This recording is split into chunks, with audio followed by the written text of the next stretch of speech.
supposed to say that. It was. Thanks, Rick. Janice, recording?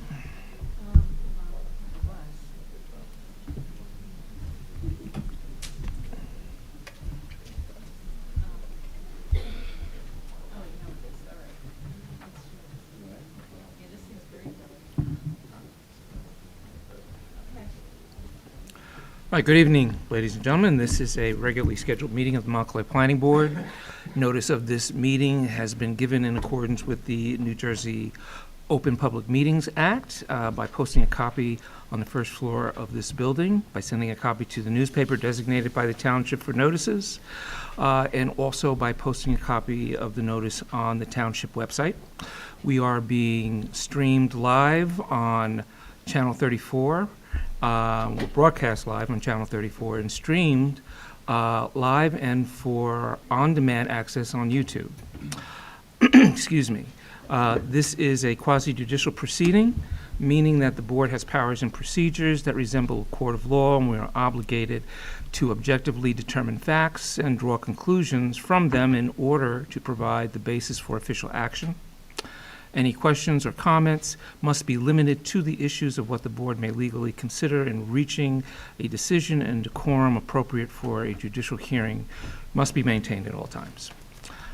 First thing on our agenda this evening is our roll call. I'm here. Vice Chair Brodock. I'm here. Mr. Graham. Here. Mr. Ian Wally. Here. Ms. Lockman. Here. Mr. Ortiz is excused. Mr. Pierre. Present. Ms. Willis is not here. Mr. Neiman. Here. And Mr. Jacobson is excused. Okay.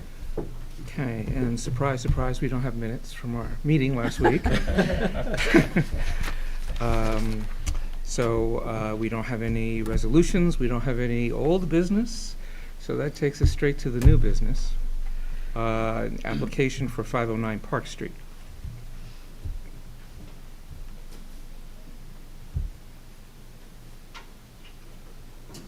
Good evening, Mr. Chair. Good evening. Attorney Michael Pietry, law firm is Gassion Camaco, 1 Bowling Drive, Suite 102, West Orange, New Jersey. Ready to begin if you're ready, sir. Sir, I don't believe the light is on. I don't think your mic's on. There. How about now? Yes, much better. Sorry about Thank that. you. I'll start from scratch. Good evening, Mr. Chairman, members of the board. My name is Michael Pietry, the law firm is Gassion Camaco. New address of 1 Bowling Drive, Suite 102, West Orange, New Jersey. Here tonight on behalf of 509 Park Street LLC as applicant and property owner in connection with the proposed subdivision of an existing oversized single lot located at 509 Park Street, also known as Block 2710, Lot 29 on the tax maps of the Township of Montclair. Should the subdivision be approved, the existing lot will be subdivided into 3 lots. The existing single-family dwelling will remain on the center lot, and 2 new single-family dwellings will be constructed on both the right and the left of the existing dwelling currently existing on the property. The applicant has previously made 2 appearances before the Montclair Historic Preservation Committee, first on May 11th, and then again on September 14th, requesting permission to demolish an existing detached garage at the property and seeking a favorable recommendation of the subdivision to the planning board. At the May 11th meeting, the commission denied the demolition permit application for the detached garage and also requested clarification as to the historic structures which may or may not exist at the site and may be impacted by the subdivision and the development proposed. We had asked and received a marked up copy of the property survey from the Historic Commission's consulting architect, which identified the historic structures on the property. At that point in time, our architect and engineer, Mike Pietry, went to work to revise his plans to try to avoid disturbing as much of the historic structures identified as possible, and also to retain the detached garage, which was originally proposed to be demolished. When we returned to the Historic Commission at the September 14th meeting with revised plans, those plans did in fact preserve the detached garage, as well as preserve most, if not all, of the historic elements identified on the property. But despite those efforts, the HPC recommended that the subdivision be denied. The application is now before the planning board tonight, seeking preliminary and final major subdivision approval, along with bulk variances for pre-existing conditions, as well as a bulk variance for maximum building width as a percentage of lot width. But that variance can be eliminated if the board would prefer, simply by reducing the size of a detached garage that's currently, I'm sorry, an attached garage that is currently in existence.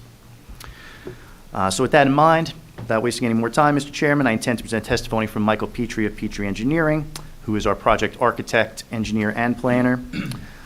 I also have our client, Nathan Rosen, who's here. He's the principal of the applicant and property owning entity, 509 Park Street LLC. He's available to answer any questions that the board or the public may have of him. So with your permission, Mr. Chairman, I'd like to call my first witness, J. Michael Pietry. Sir, do you solemnly swear the testimony you're about to give will be the truth, the whole truth, and nothing but the truth? I do. Would you please state your full name and business affiliation for the record? J. Michael Pietry, P-E-T-R-Y. I'm a principal in the firm of Pietry Engineering LLC, 155 Passaic Avenue in Fairfield, New Jersey. Mr. Chairman, I'd like to qualify Mr. Pietry as an expert, as an architect, an engineer, and a planner in one motion, if that's acceptable to you. Sure, we are familiar with Mr. Pietry, and we'll accept him as both. Thank you, Mr. Chairman. Thank you. Mr. Pietry, were you retained to prepare the plans for this project? Yes, I was. Would you go over the existing conditions? Certainly, and I'm going to try to make the laptop work. Oh, Now, Mr. Pietry, as far as the exhibits you're going to be using tonight, are these plans that were already submitted to the board such that they don't need to be marked? That is true. Thank you.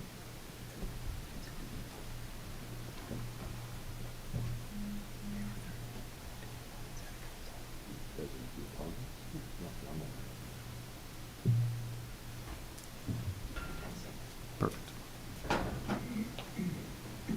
Before you begin, Mr. Pietry, do you want to do the document? yeah, I pre-marked the exhibits. If you're ready. A1 is the application. A2 is the certification of taxes paid or unpaid. A3 is the certification of publication. A4 is the affidavit of service. A5 is the subdivision plat prepared by Pietry Engineering, dated December 14th, 2022, and revised through July 7th, 2023. A6 is the photo log prepared by Pietry Engineering, received on March 23rd, 2023. A7 is the planning report dated August 23rd, 2023. A8 is the Boswell Engineering report dated October 26th, 2023. And A9 is the HPC report dated September 19th, 2023. As part of my packet, there was an additional report from Connolly and Hickey. I think, in my mind, that was attached to the HPC report. Okay, If you read the HPC report, I believe it says attached, okay. so. Let the record Or it was supposed to reflect be that it was, attached. yeah. Thank you. May we continue? Thank you. For purposes of the presentation, I'm going to refer to Park Street, which is located roughly diagonally from left to right across the aerial photograph. So the aerial photograph has been superimposed with Montclair's tax map. The subject property is outlined in purple, the 200-foot radius also outlined in purple going around it. We have reproduced next to that your zoning map, which is also shown on our title sheet, but we wanted to do it here in color. That zoning map depicts the area in yellow. This is all one zone. It's all the R1 zone. And the numbers on the map indicate the lot width requirements for the various areas. So you'll see that our property right here is within an area that's required to have 80-foot lot frontages. That extends all the way to the intersection and includes the majority of the properties on Fairview Place behind the subject property. So for purposes of presentation, Park Street running in a north-south direction, north being to the right, south being to the left, that will carry through on all of the exhibits that we utilize.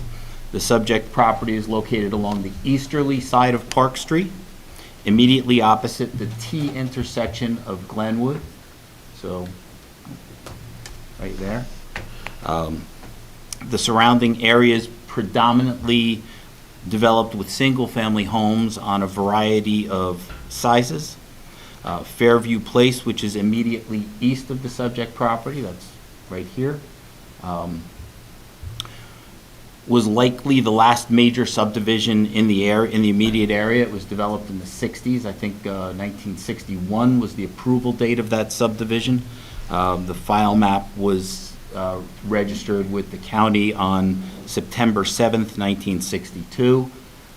This portion of that property, this Fairview Place subdivision, was interesting because this parcel had been the connecting piece between the subject parcel located here and Applegate Farms located here.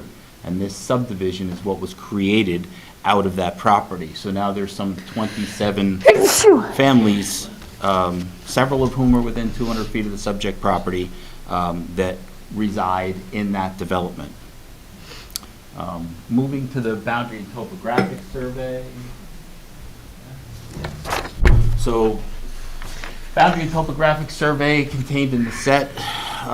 The subject property is designated as Lot 29 in Block 2710. It has 320.37 feet of frontage along Park Street.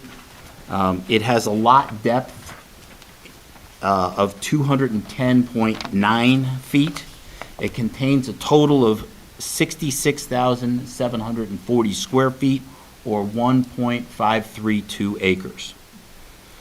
The rear line of the subject property is not parallel to Park Street in the front.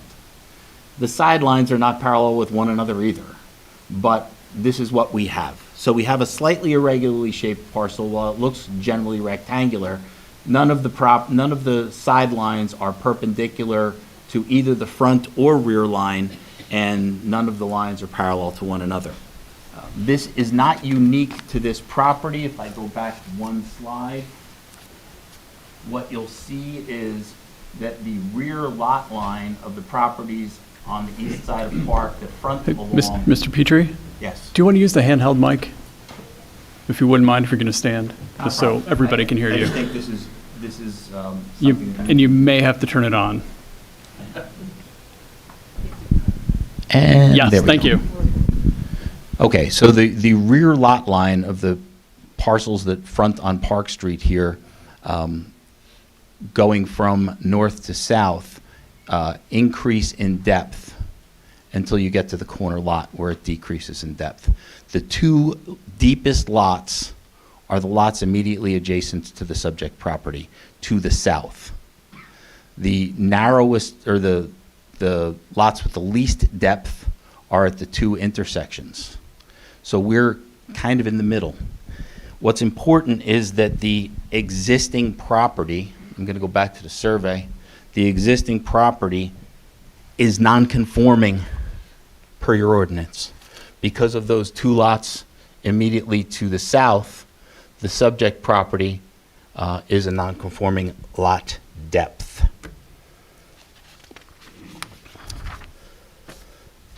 The property, as I showed earlier, the property in virtually all of the properties along Park Street, from Gordonhurst to Mount Hebron, are located within the R1 zone. Additionally, all properties within 20 or 200 feet of the subject property are located in the same R1 zone. However, as I showed on the previous slide, the lot frontage requirements vary dramatically within this zone based primarily on the development pattern. Our property and those to the east side of the street to our north, extending to Alexander Avenue, have an 80-foot lot width requirement. Those to our south on the east side have all the way down to Inwood, have a 90-foot requirement. Immediately across the street, there's a 70-foot requirement, but several sections are also designated for 75, 80, and 90 feet. Further down, there's some that are designated for 100-foot requirements. Along the corridor, the lot widths vary from 65 feet to 100 feet. The previously subdivided parcel behind us that I mentioned earlier, which had been part of this property, was primarily 80-foot with some 70-foot wide designations. So what we're dealing with in this specific area is a similar zone with different lot width requirements. Mr. Pietry, would you go over the proposed conditions should the subdivision be approved? Certainly. I'm referring to the minor subdivision contained in the set. The applicant is, again, the Park Street is along the top. The subject property outlined here is being subdivided into 3 lots. The applicant is before this board to subdivide the property within general compliance with your zoning ordinance. The intent of the subdivision is to maintain the existing home on the property in the lot in the center. That lot will have an area of 33,320 square feet and is virtually double the required width in this zone. So in essence, a big house on a double lot.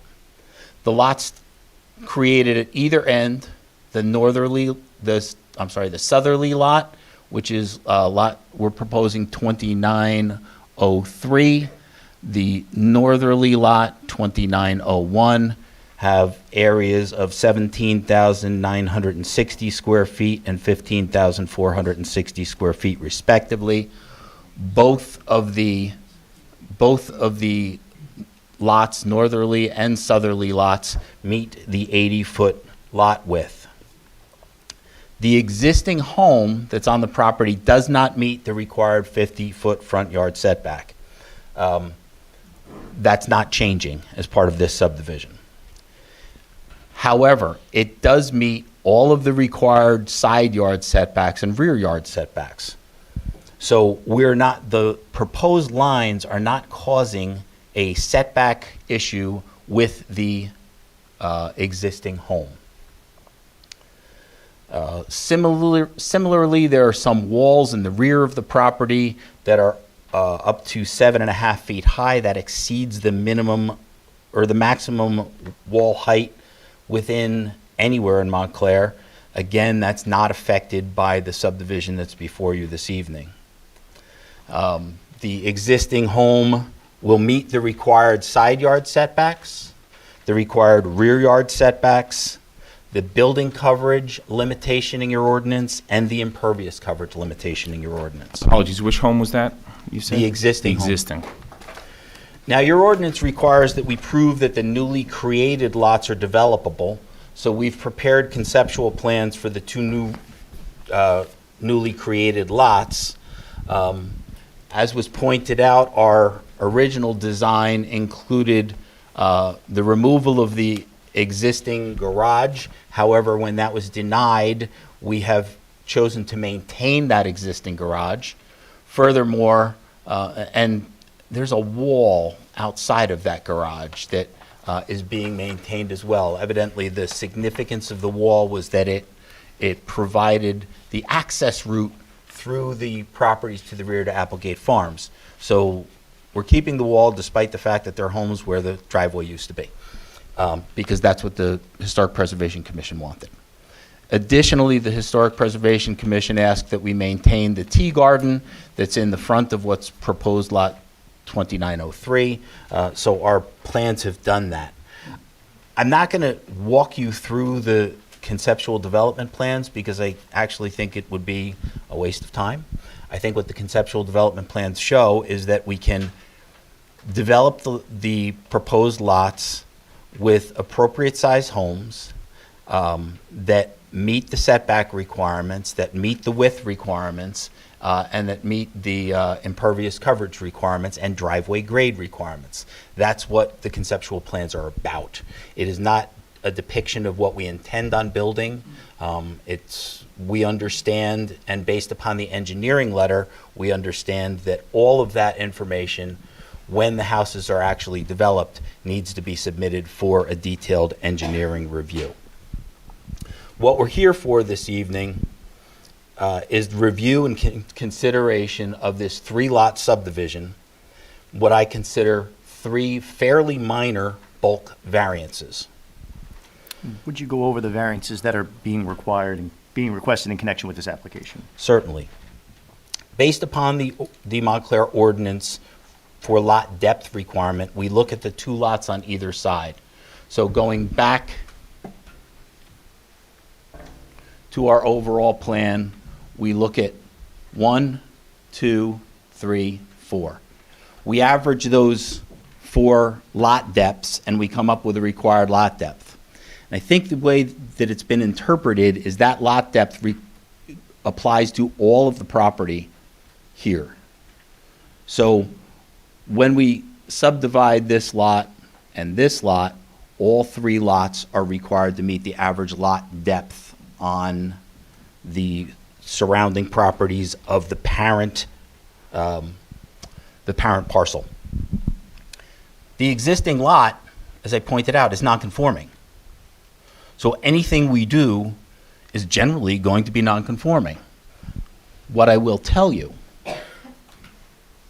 going back to the subdivision, is that lot 2903 meets your lot width requirement and meets your lot depth requirement.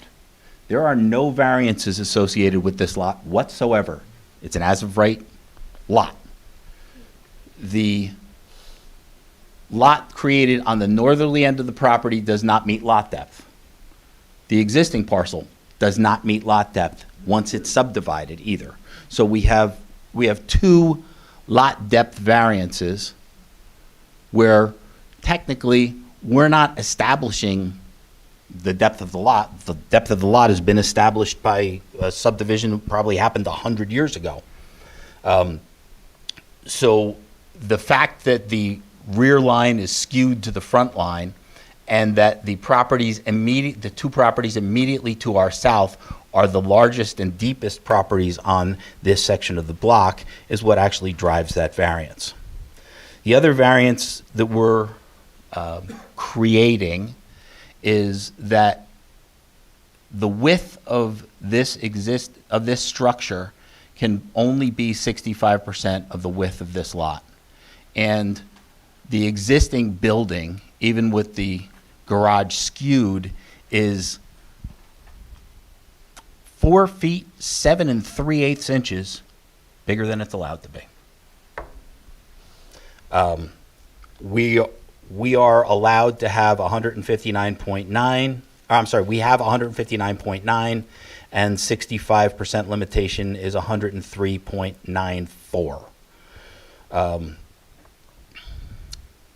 The requirement would be, to meet this ordinance, we would have to take 4 feet 7 5/8 inches off of the corner of that garage, so that when you strike a line perpendicular to the front, this would be 4 feet 7 5/8 inches smaller. Now, that attached garage is not part of the existing house. It was built well after the original owner sold it, and this house has gone through a number of modifications. But in order to meet that requirement, that's what would need to happen. We feel that it's probably better to keep the garage the way it is and seek the variance. That point of the garage that sticks out that far is about 80 feet from the right-of-way line and probably 12 feet below the right-of-way line. So from a visual perspective, it's not something that is in your face, especially with a lot that doesn't meet the front yard setback requirement today. In my opinion, the lot depth variances can be considered under the C1 criteria. The existing rear lot line has been established for decades and is not changing as part of this application.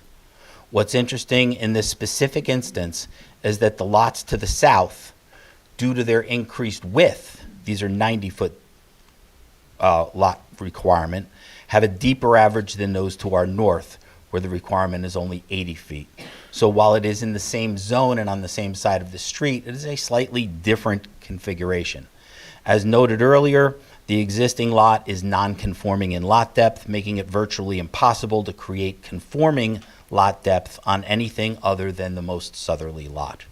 In my opinion, the existing shape of the property, and in this particular instance, the rear lot line that makes up this specific stretch of park, creates that variance. And I'll remind the board that the first section of the C1 criteria, section A, states, where by reason of exceptional narrowness, shallowness, or shape of a specific piece of property. And it goes on from there. From my perspective, this is exactly the condition that we are faced with regarding this specific piece of property. The variance for the maximum width of a principal structure as it relates to the width of the lot, 65% versus the 67.9%, can be considered, in my opinion, under the C2 criteria. In my opinion, the attached garage that was built skewed to the home is what extends the overall length of the house, causing the variance. While we could see to remove that small triangular section that I outlined before, less than 5 feet per side of the garage, which I will state on the record was not part of the original dwelling, makes little sense in this instance. The goal of the Historic Commission is to preserve this potentially historical home, and our client's goal has been the same. The variance makes sense under the C2 criteria, where we are promoting the conservation of the potentially historic building, purpose J of the MLUL. We believe that as it relates to this particular application, we are supporting purposes C, which is light, air, and open space, E, appropriate population densities, and I, the promotion of a desirable visual environment. I offer these 3 purposes based upon the fact that by frontage, this property could be 4 lots. We're proposing 3. As such, there's less density and more open space in the proposed plan than there would be in a plan developed in accordance with your ordinance. With regards to the side yard setback in this zone, there are 6 feet and 10 feet. This particular lot provides 21.2 feet and 27.6 feet. So the total is more than 3 times what is required. As such, I believe these 4 purposes of zoning represent benefits associated with the approval of the variances associated with this application. In terms of detriment, I do not see a substantial detriment associated with the requested variances. The lots are of a substantial size, provide a similar development depth as the parcels that are along this stretch of the east side of Park Street. The lot depth is not something discernible by passersby, and so it has little impact on the public. With regards to the width of the existing building, I offer that the garage we're talking about is more than 83 feet back from the right-of-way line and some 98 feet back from the curb line. I evaluate properties for a living, and I seriously doubt that even an eye trained to the same level as mine could identify 4 feet 7 5/8 inches from nearly 100 feet away. As such, I offer the benefits of the deviations we are requesting outweigh the detriments.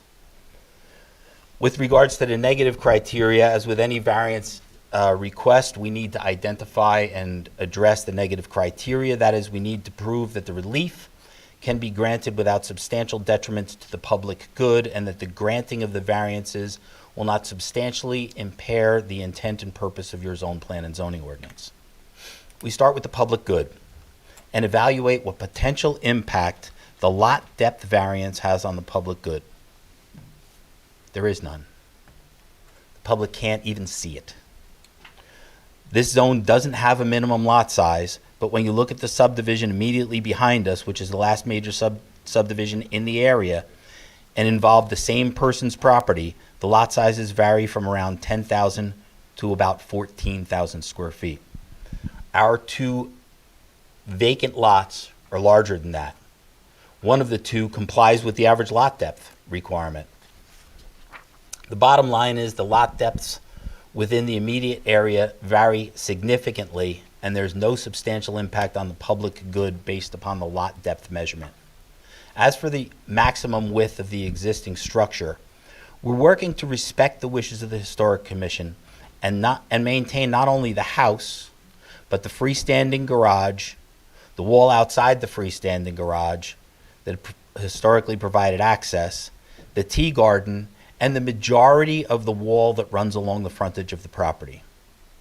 While I'm sure people's opinions vary as to the significance of some of these items, we've worked to maintain them in our proposed design. Can you elaborate on majority of the wall on the outside, that fronts Park Street? Yes, we committed to the Historic Commission that we would only remove the wall to create openings for the two driveways. There would not be separate openings in the wall for walkways, that the walkway would come off of the driveway. Therefore, the wall removal would probably be about a 15-foot section for each 12-foot wide driveway.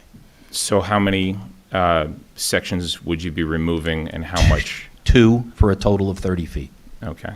Out of what length? The property has 320 feet of frontage. There's currently an opening for the existing driveway, and there's an opening for a walkway out to the street. So So an additional 10%. there's probably approximately. 300 feet of wall left, and we'd only remove 30 feet, so 10% of what is there.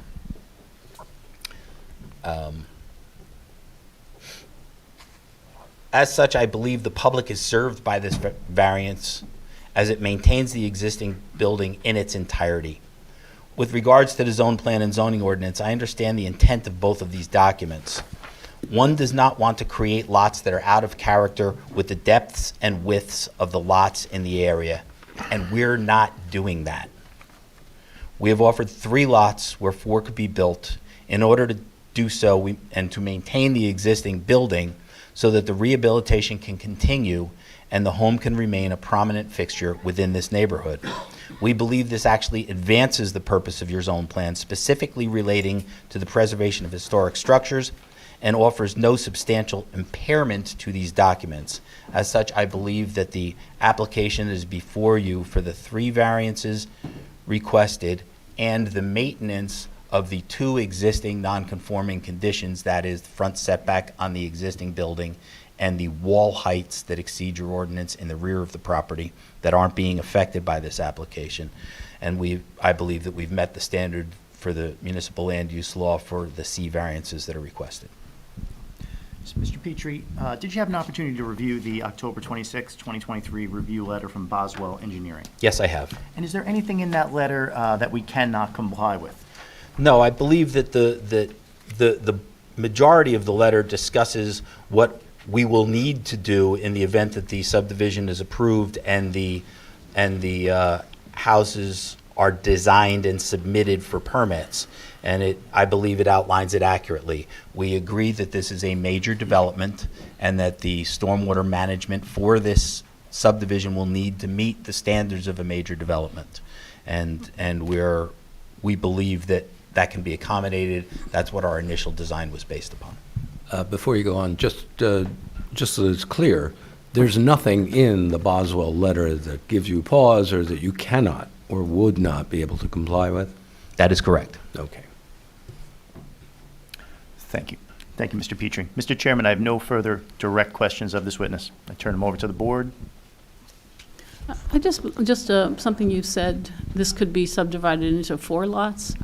Is that, you had said that, The right? lot width has sufficient width to do that. Yeah, but you'd have to demolish the building, right? That is correct, and we don't believe that that's the right approach to this property. Thank you. You're welcome. Could you demolish the building? Hmm? Thank you. Could you demolish the building? I don't know if we could or we couldn't.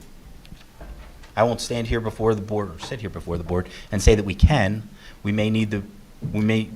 would need permission, I think, based upon your ordinance of the Historic Preservation Commission, and they're not going to grant that. Janice, correct me if I'm wrong, it's in a potential district now, it would have to come before the HPC, yes? If there was a demolition proposal for that house. Yes, I think they already did. It's in a potential district. But yes, it is. Yes. It's in a potential district. It hasn't been designated, but we understand it was identified in a 1980s report. So our goal from the beginning has been to maintain the house. And have you maintained the house? We believe that we have, yes. Because, I did attend some of the HPC meetings where the public spoke and had given their view that windows were left open during bad weather, that the house was not maintained for the last year or so that it's been owned by this developer.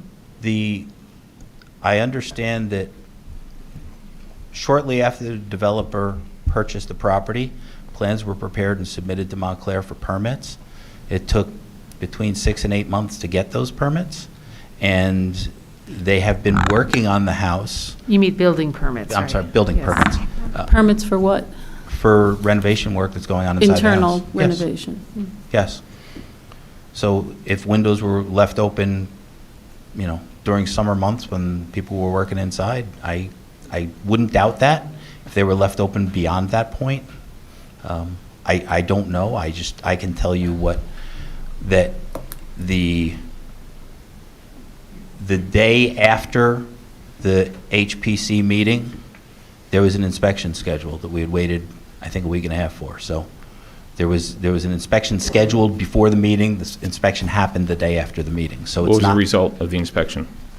I don't know that information. Okay. We were talking about frontage. Well, we're talking about lot size, but what is the frontage of the home immediately next to 509 Park if you're heading towards Mount Hebron? And what is north? Thank you. If you're heading north. The lot frontage for the lots heading north. Yeah. On the same side. Yep, 119 feet. And then if we go down the line, there's still 200 feet and 164.95 feet. And the home, currently, if we were to subdivide the existing home, what would the frontage be of that lot? The frontage. Did you say 160 for the existing? The frontage of the existing lot, yes, And the one immediately north would be 80. yes. So that doesn't seem to conform with the character of the neighborhood as you head north from 509 Park north towards Mount Hebron. The lots are getting substantially larger. And the lots, as you head south, they appear narrower because they're so much deeper. I mean, that seems to make sense, right? The trade-off between depth and frontage. So I don't necessarily see, just because there happens to be the 80-foot requirement, that necessarily holds to the character of the neighborhood, starting from 509 heading north. Okay, well, interestingly enough, it's the ordinance requirement is the opposite. So from 509 Park heading south, the lot width requirement is 90 feet. It's 90. And heading north, it's 80. And you see all the way that up on to the Mount Hebron. other side of the street. I get that. But on this current side of the street, to me, we're changing the character of the immediate area by inserting these 80-foot lots there. So here's the lot frontage map. This is your zoning map, Yep. and this is our property. This is all 80, all the way up to here. But when you look at the actual lots themselves, you just said they're 119, 200, and 164.95. These three are, yes. Yes, okay. And we want to slot in 80 in between there. That is what the ordinance requires, yes. That's what it requires, but also you don't meet the rear setback We don't meet the lot depth. depth on the Right. one property, but we do on the other. I understand that on the other property, but we're talking about inserting a lot that is not, in my estimation, conforming with the character of that particular part of this neighborhood, and also giving a variance on the depth at the same time. Meanwhile, you head south, you got much deeper lots that are 90-foot wide. It's just not making sense to me, the 80-foot there. As I said in my opening comments with regarding the properties, this lot, the southerly lot, is Right. fully conforming per your ordinance. But we're looking at the northern lot. I understand. That lot needs a lot depth Right.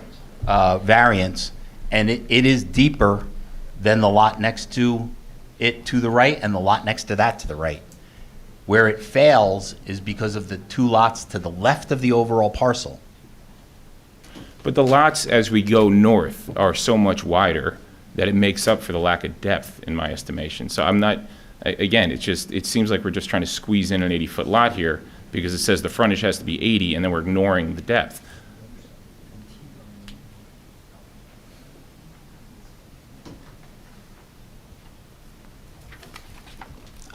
I don't feel as if we're ignoring the depth. I think that this lot along the rear is established, and I think you could evaluate, other than the two lots immediately to our north, I think you can evaluate any other lot in that stretch, and it would not be compliant. Perhaps depth, but then you get the extra frontage. So again, there's a trade-off here, and I'm not seeing the trade-off on that particular 80-foot section. And on top of that, in order to grant this, we've got to destroy a centuries-old wall to make this work. It seems like we're trying to, just squeeze a lot in here and chip away at certain historic elements. And that's the reason why, one of the main reasons the HPC denied this. I was able to attend the meeting where we denied the demolition for the garage in the back because it's so unique and calls out a certain period of time in the history of this lot. And you refer to the wall as just a wall back there, but it calls out a historic figure in this town, the way that he accessed a historic site. The Applegate Farm is, central to Montclair history. That's an important piece back there. So we're being asked to do a lot, and I don't know that this is the right lot to do this kind of subdivision when you're just chipping away at so much history. And it's not conforming at the same time.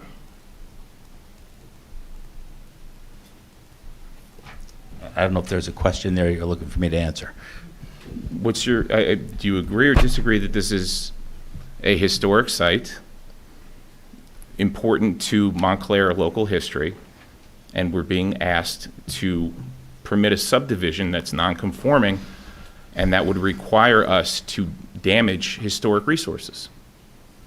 I don't see it that way. I look at it as preserving historic resources. I'm taking out 30 feet out of 300 feet of wall. A wall that's been there and defined that site for over a century. Okay.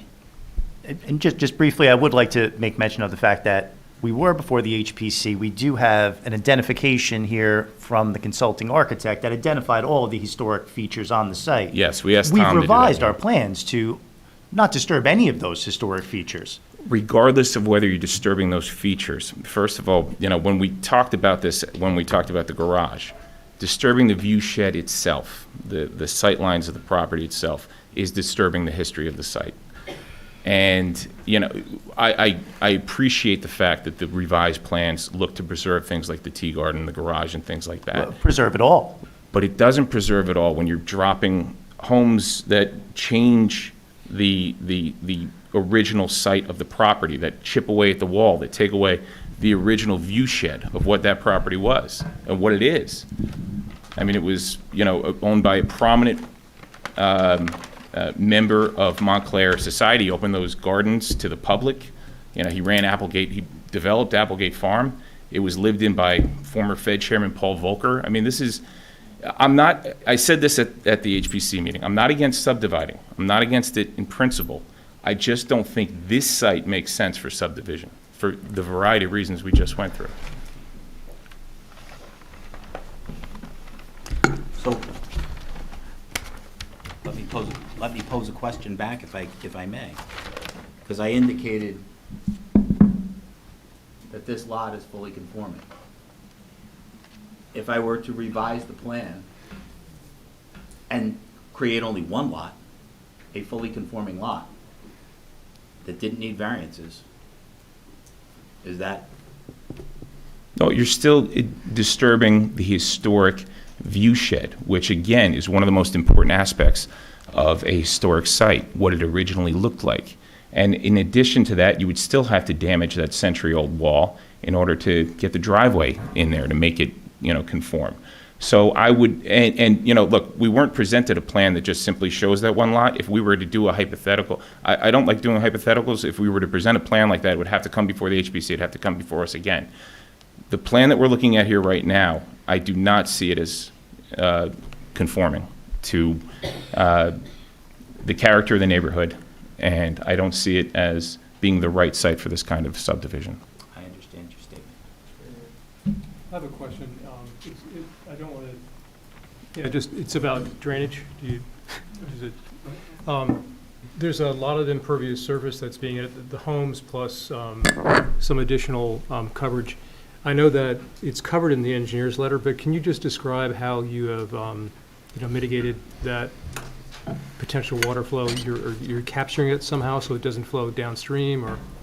Yes, conceptually, what we've done is we've developed a subsurface recharge system for the stormwater runoff from the impervious surfaces.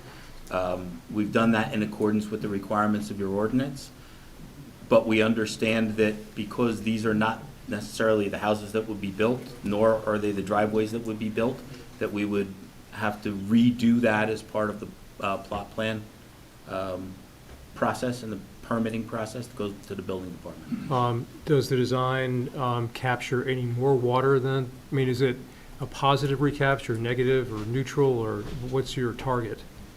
The ordinance requires us for a major development to reduce peak runoffs, Are you reduced? and we have reduced peak runoffs as part of the conceptual plan that has been prepared.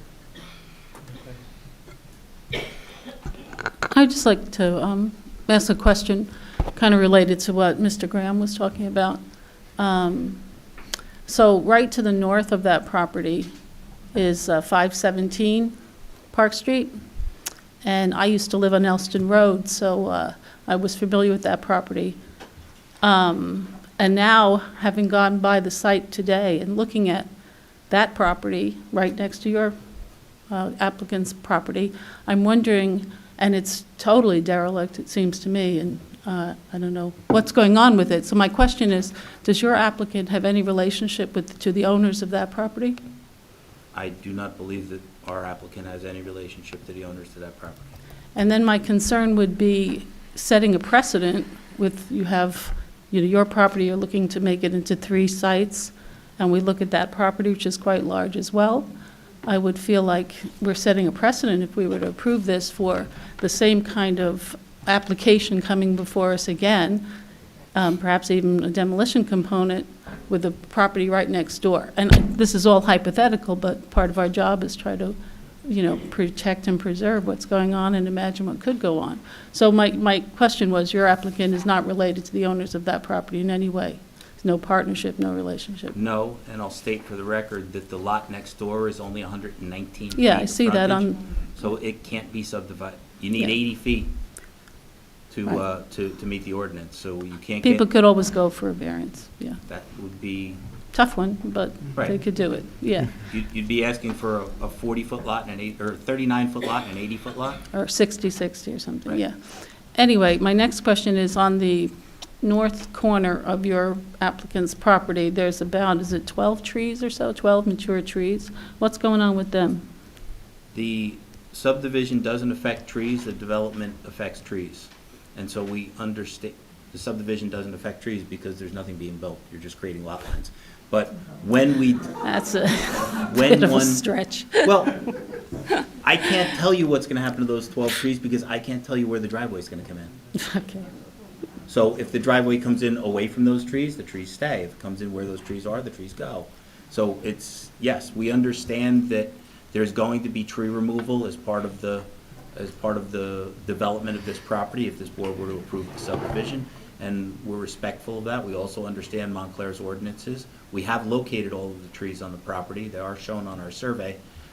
We have not prepared a tree removal and replacement plan because until we know what the driveway configuration is, what the grading for that driveway configuration is, and where the house is going to go on the property, we can't do that.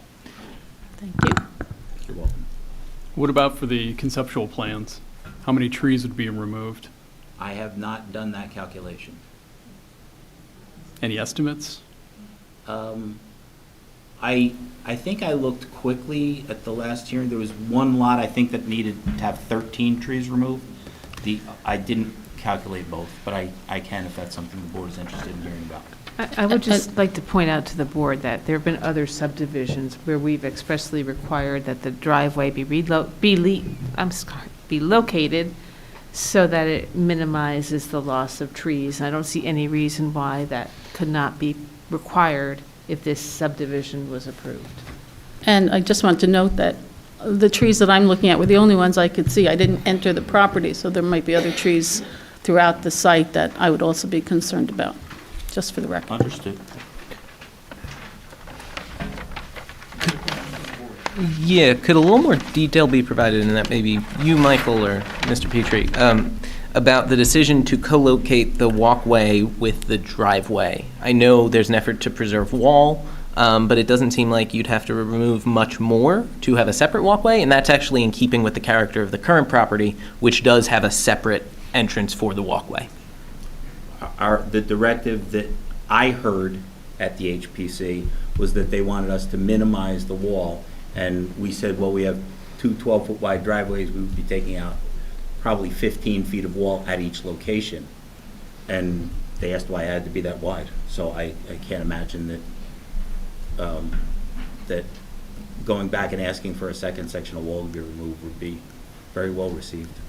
I unfortunately was not able to attend that meeting, but I agree that it would not be well received to remove even more of that wall. And just the fact of breaking it up is such a substantial change to a historic resource. I believe is part of the reason why it was recommended not to approve. But that, I just want to point out, that would not require it going back to the HPC. That's something that this board has the ability to incorporate into whatever approval or disapproval you make. Would the driveway opening be able to be narrowed should you move the walkway from outside where the driveway is, or is 15 feet required when you're making a 12-foot driveway? Well, the driveway has curb on either side of it. The curb takes up, about 10 inches. So 12-foot driveway, 20 additional inches. I give myself a little bit of bolster to the wall, that's it. Okay. The mirrors won't hit. Thank you. Other questions? Yeah, another question. Do you perceive this as being an historic neighborhood? I appreciate the district designation that was applied to the opposite side of the street. I understand how it could be extended to this side of the street, yes. Do I appreciate it? I mean, I think it's a beautiful area. Mm-hmm. Because our master plan, number 4 of our township goals, states that the master plan encourages public realm and private development that maintains the scale and character inherent in the diverse and historic neighborhoods of the township. Do you think that this subdivision would uphold that element of the master plan? I do.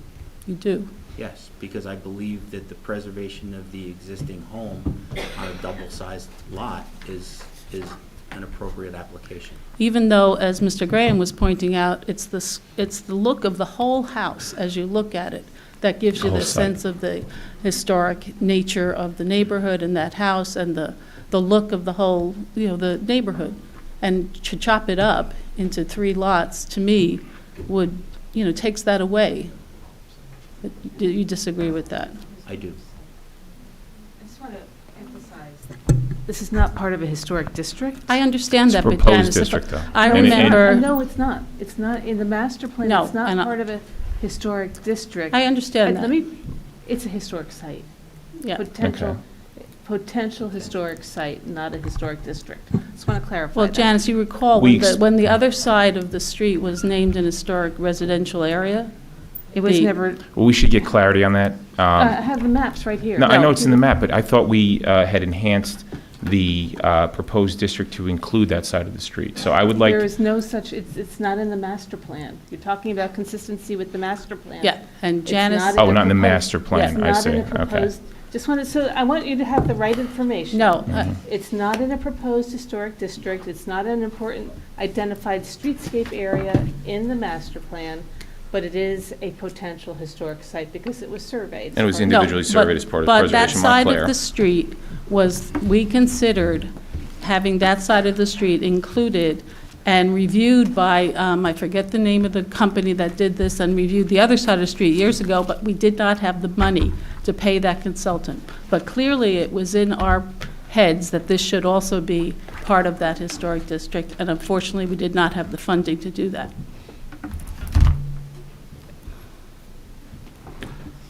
Mr. Pietry, did you do any sort of infiltration studies? No, we to- did not. Okay. And so what happens if the infiltration system for the stormwater management doesn't work? Then we have to have a different type of a system. Then we'd have to have a detention system rather than a recharge system. And that would certainly work? It makes the system larger, but it makes it more expensive to build, but it's still achievable. In the application, it mentioned about there would be testimony regarding sustainable stormwater systems employed, such as bioswales, rain gardens, permeable surfaces, gray water systems, retention and detention facilities, which you touched on retention and detention just now.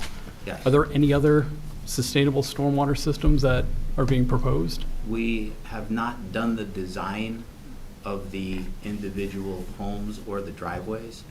We haven't done soils testing yet, so I can't tell you if permeable pavement or permeable pavers would work on this property, because I need to know what the upper reach of that soil can take versus a lower reach where you put a recharge system. They're different characteristics.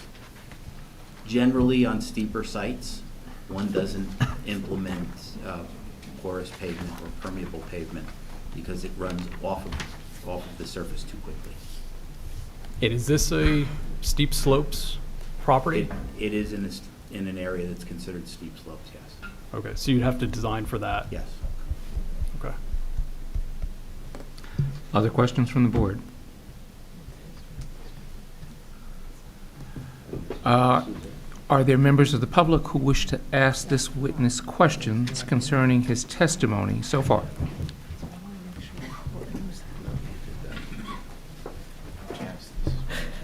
Hi, Kathleen Bennett. I'm the chairperson of the HPC. You testified that you didn't, in the essence of saving time, you did not want to show any of the renderings, but if you would put up, I believe it's S3,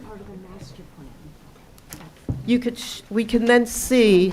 Janice, I think you need some assistance with the, Do you have that on? Okay. She has to unlock the computer. We walked away from it for too long. It's not happy. I think then the public will be able to see the proposed dwellings and how they relate to that side of the street. Well, understand that they are not proposed dwellings, they are conceptual dwellings, because that's what your ordinance requires us to do. They are conceptual in nature to show that we can build in conformance with the ordinance. They do show location to the adjacent home, though. The one view Absolutely. does show how close it will be to 517 Park. So, and it is also your choice as to how you depict those conceptual drawings on the map. And because they're really one of the things, only things that we have to visualize what's going on here, you have to recognize the significance of what you choose to put on your map. I understand. So we have, in this conceptual Mr. grading- Pietry, Yes. can you grab the handheld? Yeah, sorry Thanks. about that. So in this conceptual grading plan, we have two potential dwellings, one located on the northerly lot, one located on the southerly lot. The northerly lot meets and abuts the front yard setback. It touches or comes close to the setback requirement, but it exceeds the setback requirement on the northerly side. The adjacent home is located, I'm trying to outline it with this laser, which is not easy, but it is very close to the property line. And what we've done is we've jogged our house away from the property line at that location so that there's more space between them. So here's the edge of the home next door, and you can see that our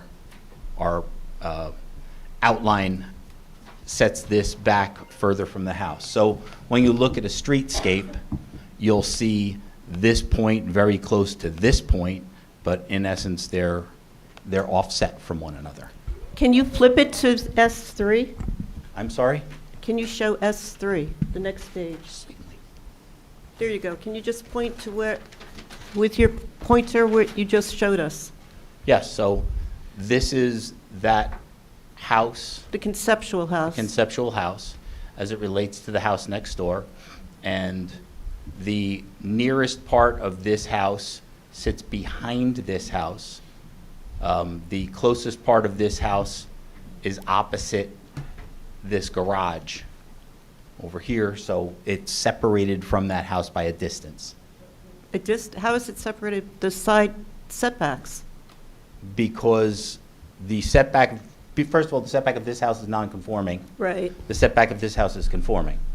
We start with that. So our house has a conforming setback, the other house does not, but the way we depicted this on this plan, as I indicated, this is the existing house next door. This is the back of the existing house. The part that's nearest it is behind it. It's here. So this is the front of that house, and it's some 40 feet, 50 feet from the side of that house.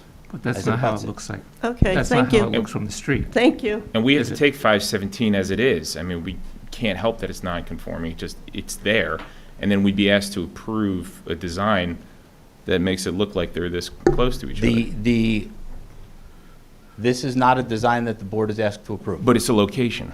It's a location of where a house could be built in conformance with your ordinance. Yeah, it's a potential, and it's definitely a realistic potential, I'm sure. You depicted on the drawing something that feasibly could be built. That is correct. You could also have chosen to depict something that was smaller, that showed somewhat more appreciation for the distance between that house and the neighboring house, at least how it looks like from the street. And you could also come in with a willingness to be bound by that description. We've had applicants come before us and do that before. The way that you've depicted it on these drawings, though, quite frankly, to me, since we're talking about it, can you go back to the other drawing? When you look at the streetscape, you're in a transition zone here. Everything above this house, to the north of this house, is separated. To the south of the house, things are a little bit closer together. This kind of really breaks up that pattern. The one that that's totally conforming, if you look at the spacing, it kind of fits in. But once you get north of the existing house, that proposal really crowds out of the house, and it breaks up the streetscape. And that's the way you've chosen to show it. I understand your position and your statement. Ms. May I just ask, the corner, you pointed out that it was 40 feet from the garage to the existing house at 517. The corner of the house, though, that's set back, how far is that from the existing house? Which it looks to me on S2 is on a diagonal.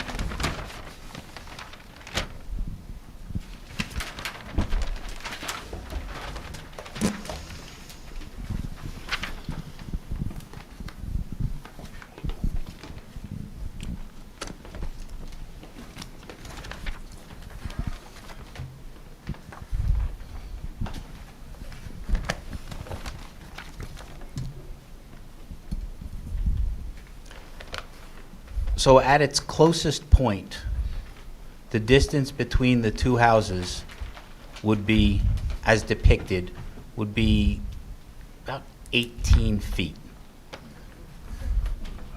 When you're Side yard requirements are 6 and 10 in this zone. Okay, thank you. You're welcome.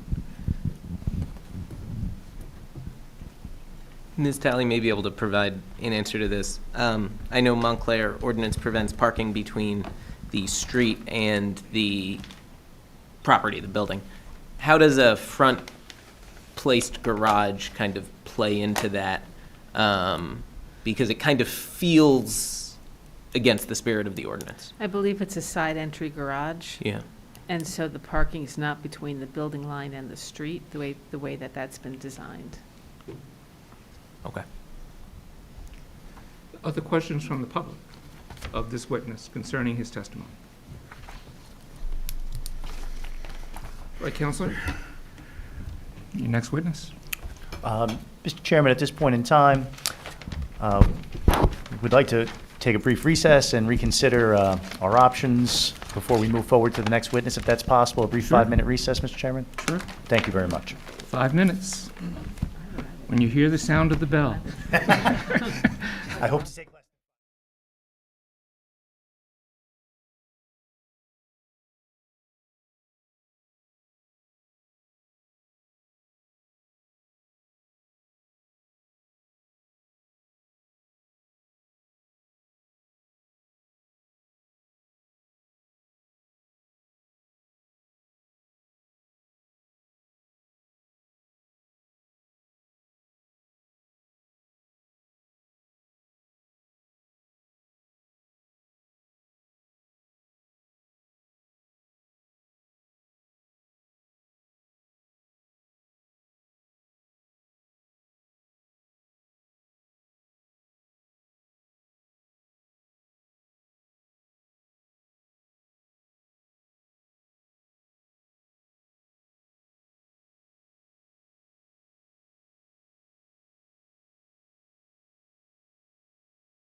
like to come back to order, please? Counselor? Thank you, Mr. Chairman. Thank you for the opportunity to briefly discuss with my client our proposed path forward. With that being said, we would like to adjourn at this point in time. We would like to come back. We'd like to revise the plans to better reflect the comments that we've heard tonight and provide those plans to the board, obviously in advance, so that the board and the board experts can review. Hopefully, we have a better presentation when we return back before this board. All right. And we're open to any date that the board is able to adjourn us to, and the applicant will waive the applicable time constraints for the duration of the requested adjournment. I didn't even have to say that. You already did that. Thank you. But we haven't set a calendar yet for next year, so I think. We haven't set our calendar for next year, so I would suggest December 18th, December 18th it is. because we already have 2 matters on for December 4th. Mr. Chairman, with your permission, the applicant would like to request an adjournment at this time to the December 18th, 2023 meeting of the Montclair Planning Board with no further notice being required on behalf of the applicant. Again, the applicant does agree to waive the applicable time limitations for the duration of that requested adjournment. I just want to thank you, Mr. Chairman, and the board members for their time this evening. Since we have we have a little time before that next hearing, and since there's a lot of community interest in it, can you please make sure that you get your revisions to us at least 2 weeks before Absolutely, the Mr. heat, so Chairman. that we can be published, so that the public has opportunity to see what the revisions will be? Absolutely, Mr. Chairman. All right, thank you. We'll see you then. Thank you very much. Okay.